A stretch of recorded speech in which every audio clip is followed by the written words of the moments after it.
Ibu akan bercerita sedikit tentang Newton ya. Kenapa Newton yang Ibu ceritakan di sini? Karena Newton merupakan matematikawan sekaligus fisikawan yang memberikan banyak sumbangsih terhadap ilmu kalkulus. Kalkulus sendiri merupakan cabang ilmu matematika yang di dalamnya mencakup limit, deret hingga, integral, dan juga turunan yang sedang kita pelajari. Diceritakan Newton muda sedang duduk di bawah pohon apel. Kemudian ada buah yang jatuh di kepalanya.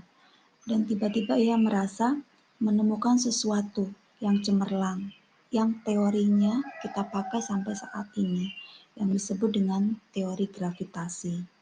Menariknya, pohon apel ini masih hidup sampai saat ini, ya, walaupun pernah tumbang, kemudian bisa ditanam kembali, ya, dan dijadikan cagar budaya oleh negara Inggris. Seandainya Newton muda ini memegang apel, kemudian melemparkannya, kita amati perubahan geraknya.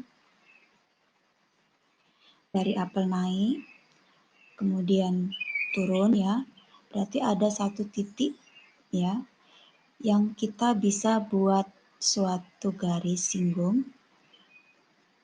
Karena horizontal, maka kita ingat kembali gradiennya sama dengan 0.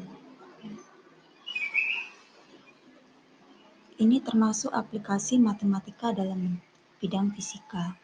Ketika apel itu naik, sebelum turun, apel ini akan berhenti sejenak. Nah, berhenti sejenak ini yang kita sebut mempunyai kecepatan sama dengan 0. Ya. Kecepatan dengan gradien itu sama ya. Jadi kecepatan didapatkan dari turunan pertama suatu fungsi perpindahan atau jarak. Nah, saat stasioner juga ya, ini akan mengalami yang disebut dengan titik balik maksimum.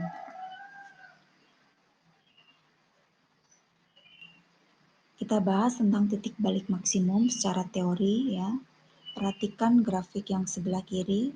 Ini ada A ini adalah stasioner. Berarti untuk grafik ini terbagi menjadi dua interval, sebelah kiri dan juga sebelah kanan. Untuk yang sebelah kiri A, kita sebut X kurang dari A. Bagaimana grafiknya? Grafiknya ternyata naik. Kemudian untuk yang sebelah kanan A, X lebih dari A, grafiknya adalah turun. Berarti terjadi perubahan ya, dari naik kemudian turun. Berarti nanti ada satu titik yang kita sebut sebagai titik balik maksimum, yang merupakan kombinasi dari titik stasioner A dengan nilai stasionernya FA. Untuk titik balik minimum sama ya. Kemudian ini batasnya atau stasionernya A, berarti sebelah kirinya A kita sebut dengan X kurang dari A. Ternyata grafiknya turun. Untuk yang X lebih dari A naik, berarti ada perubahan dari turun menjadi naik.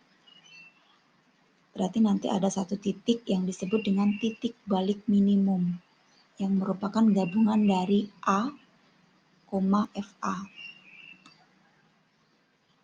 Dan yang terakhir adalah titik belok. Titik belok ini perhatikan untuk yang kurang dari A, X kurang dari A, grafiknya naik. Kemudian untuk yang X lebih dari A, grafiknya juga naik lagi ya.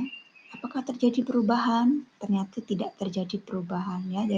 Jadi dari naik, kemudian naik lagi, atau nanti di contoh yang lain dari turun, kemudian turun lagi. Berarti nanti ada satu titik yang disebut dengan titik belok.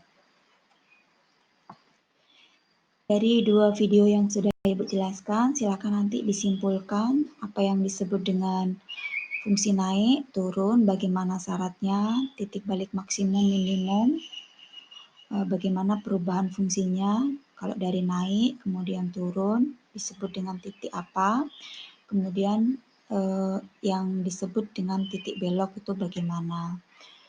Sekian dari Ibu, ucapkan terima kasih, Bu akhiri, salam.